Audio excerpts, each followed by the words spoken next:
आज प्रकाश आंबी आणि त्या कम्युनिस्ट लोकांनी माझ्या घरावर मोर्चा काढून पुस्तक वाचण्याची घोषणा केली होती। मी तर आधी पण सांगितलं की छत्रपती शिवाजी महाराजांचा सन्मानपूर्वक उल्लेख जर करत असतील तर माझ्या घरात पण पुस्तक वाचण्याला मला काही अडचण नाही। परंतु आम्ही इथे कार्यक्रम आयोजित केला होता। शिवरायांचं पूजन आणि महाआरती, पोलिसांनी आमचा कार्यक्रमाला परवानगी नाकारली। आम्ही पोलिसांचा कायद्याचा सन्मान आम्ही केला। आम्ही आमचा कार्यक्रम रद्द केला। त्यांचा पण कार्यक्रम पोलिसांनी रद्द केला कायदा सुव्यवस्थेच्या नावाखाली। परंतु असं असताना पोलिसांनी परवानगी नाकारल्यानंतर सुद्धा तुम्ही महाराष्ट्रातल्या तमाम शिवभक्तांच्या जखमीवर मीठ चोळाय करता। जाणून बुजून जे पुस्तक तुम्ही छापलं, 20 लाख प्रती त्याच्या विकल्या, एवढं सगळं केल्यानंतर तुम्हाला आता इथून पुस्तक वाचायची आवश्यकता काय? आणि म्हणून आम्ही त्या ठिकाणी पुस्तक वाचायला जर ते येतील तर आम्ही पुस्तक वाचायला म्हणजे ऐकायला आम्ही जाणार। आम्ही समोर खाली बसणार। आम्ही विनयशीलतेने आम्ही सगळ्या गोष्टी आम्ही ऐकणार। आणि त्यामध्ये जर त्यांनी पुस्तक वाचताना छत्रपती शिवाजी महाराजांचा सन्मानपूर्वक उल्लेख केला तर आम्ही टाळ्या वाजवून स्वागत करणार। पण जर का एकेरी भाषेत आमच्या सगळ्यांच्या जखमीवर मीठ चोळायचा प्रयत्न महाराष्ट्रातल्या तमाम शिवभक्तांच्या जर केला, मग मात्र त्या ठिकाणी जर शिवभक्तांच्या भावना अनावर झाल्या तर याची जबाबदारी सगळी त्या आयोजकाची किंवा त्या पुस्तक वाचणाऱ्याची राहील। भाऊ, त्यांनी असा आरोप केलाय की तुम्ही म्हणालात की जे पुस्तकाचे लेखक आहेत पानसरे यांच्यावर मरणोपरांत गुन्हा दाखल करण्याची मागणी तुम्ही केली, असा आरोप त्यांनी केला। असली कुठलीही मागणी मी केलेली नाही आहे। कुठल्याही प्रकारची मागणीसुद्धा मी केलेली नाही आहे, लेखी केली नाही किंवा कुठल्या मीडियावर पण केलेली नाही आहे।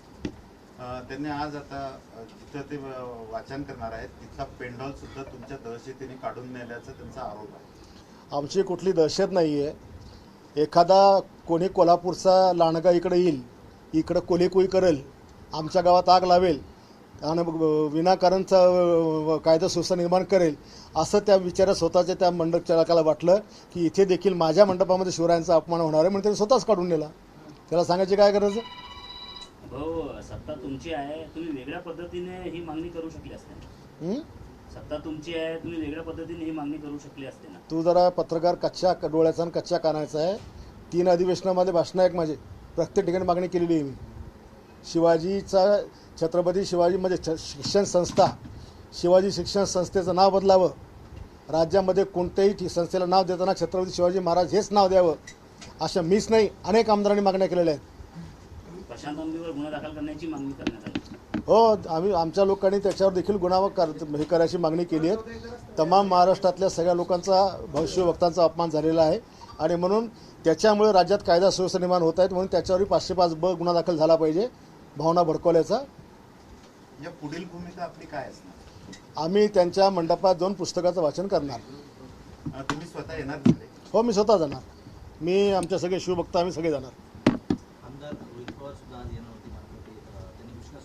त्यांनी समजदारी दाखवली। घाईघाईमध्ये त्यांनी बोलले असतील ते।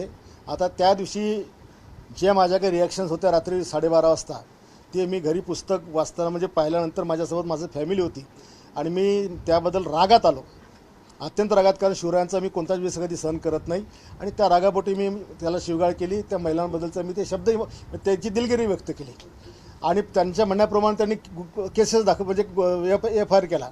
आता ही नाटकं करण्याची आवश्यकता काय? आता हा तमाशा करायची गरज काय? आणि म्हणून या सगळ्या विषयाला छत्रपती शिवाजी महाराजांचा जो अपमान होतोय, मला राज्याचे मुख्यमंत्री महोदय आणि उपमुख्यमंत्री महोदयांचा देखील मेसेज मिळाला की ह्या पुस्तकाला 40 वर्ष झाले। अरे, आम्ही सरकारमध्ये आम्ही काम करताना आम्ही अनेक कायदे बदलले, अनेक पुस्तकातले धडे आपण बदलले, अनेक ठिकाणी नवा इतिहास घातला। मग सरकारनं पण हे अशी पुस्तकावर बंदी घालायला पाहिजे ना। त्या पुस्तकाची त्याच्याकडे RNIची परमिशन आहे, प्रेस काउन्सिल ऑफ इंडिया याची परवानगी त्याच्याकडे आहे, जिल्हाधिकाऱ्यांचा त्याच्याकडे परवानगी आहे, 20 लाख त्यांनी प्रति विकल्या याचा काही हिशोब आहे। कशाच्या आधारावर हे लेखक बनतात आणि प्रकाशक बनतात आणि अशा प्रकारे महाराजांचा इतिहास खोटा इतिहास लिहितात? काय याच्याकडे मान्यता काय आहे? हो, आज तुम्ही पुस्तक वाचनाला जाणार आहात। आंदोलकांनी जर आपल्या म्हणण्याप्रमाणे छत्रपतींचा उल्लेख हा आदरपूर्वक केला तर पुढची तुमची भूमिका काय? आम्ही टाळ्या वाजवून त्यांचं स्वागत करणार। त्यांनी जर छत्रपती शिवाजी महाराज ज्या 300-400 ठिकाणी शिवाजी शिवाजी शिवाजी असं म्हटलंय त्यांनी त्या प्रत्येक ठिकाणी छत्रपती शिवाजी महाराज म्हणावं.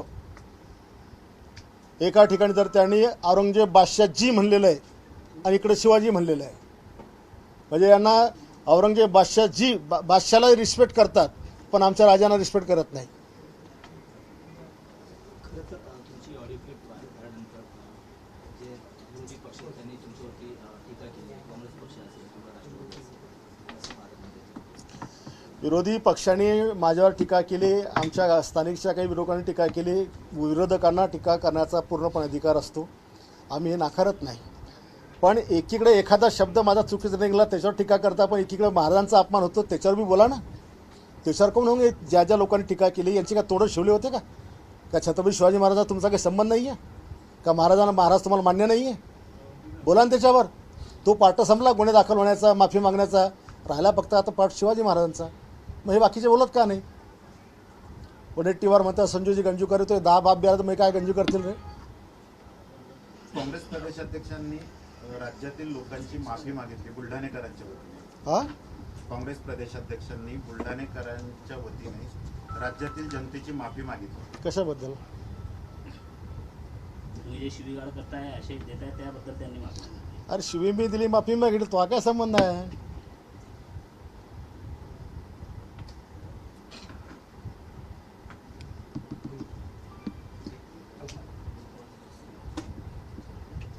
रोहित पवारांना या प्रकरणात काय एवढा इंटरेस्ट असेल? रोहित पवार महाराष्ट्रात हिरोगिरी करायला पाहतोय. त्याला वाटतं आपण अजितदादाची जागा घेतली पाहिजे. अजितदादांच्या जागा घेण्याकरताच तो अजितदादांना न्याय देण्याचा खोटा आव्हान उडालेला आहे. तिथं ऑलरेडी CIDची आणि बाकीच्या सगळ्या यंत्रणा चौकशी करतात आहे. तिथे कर्नाटकात जाऊन गुन्हा दाखल करण्याचं नाटक करून राहिलेलं आहे. अजितदादांच्या याची चौकशी 100% होणारचे. दादा आम्हाला सगळ्या महाराष्ट्राला प्रिय आहेत.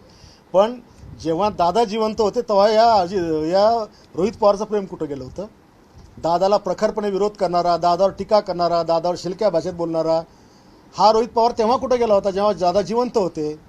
आता दादा गेल्यावर दादाची संपत्ती मिळवायची, दादाचे कार्यकर्ते आपल्या मागं यायचे, याच्याकरता याची नाटकं सगळे चालू आहेत. आणि म्हणूनच याच विषयात त्यांनी जी उडी घेतली ही फक्त प्रसिद्धीकरता घेतली. पण काल जेव्हा त्याने कदाचित त्याने पुस्तक वाचलं असावं, जो पुस्तक तो वाचायला होतं की त्यात महाराजांचा कसा अपमान आहे, कदाचित त्याच्यामुळे तो आला नसावा. मीरा भाईंदरमध्ये एक चाकू हल्ला झाला आणि ते धर्म विचारून चाकू हल्ला केला. तुझा धर्म कोणता आहे? योग्य वाटतं तुम्हाला धर्म विचारून? मला सगळे धर्मवीर म्हणतात. सगळ्या धर्माचा आदर करणारा धर्मवीर ही माझ्या जगण्याची संज्ञा आहे. त्याच्यामुळे आम्ही हा अशा प्रकारचा जातीवाद आमच्या देशात राज्यात आम्ही कधीच खपवून घेऊ शकत नाही किंवा तो आम्हाला मान्य पण नाही आहे.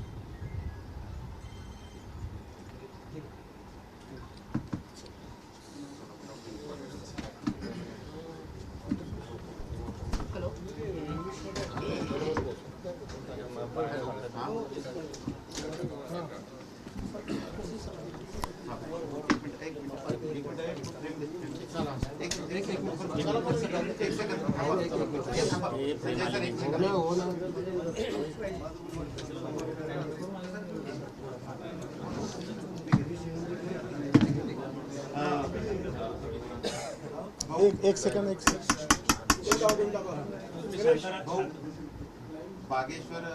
बागेश्वर जे काही तथाकथित महाराज आहेत, बागेश्वर महाराजांनी छत्रपतींचा एक इतिहास सांगितला की जो वादग्रस्त ठरला आहे आणि त्याच्यामुळे राज्यभरात वादंग निर्माण झाला. कसं बघता बागेश्वर बाबांच्या?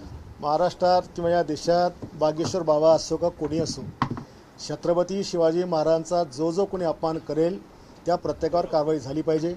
बाबासाहेबांचा अपमान करेल, महात्मा फुलेंचा करेल, ज्या ज्या महामानवांनी या राष्ट्राकरता आपलं रक्त वेचलं, आपलं त्यांनी काय म्हणतो आपण घाम गाळला आणि या देशातल्या जनतेला सहारा देण्याचा प्रयत्न केला, तर प्रत्येक महामानवाचा जर कोणी अपमान करेल तर त्याला कायदेशीर शिक्षा झालीच पाहिजे.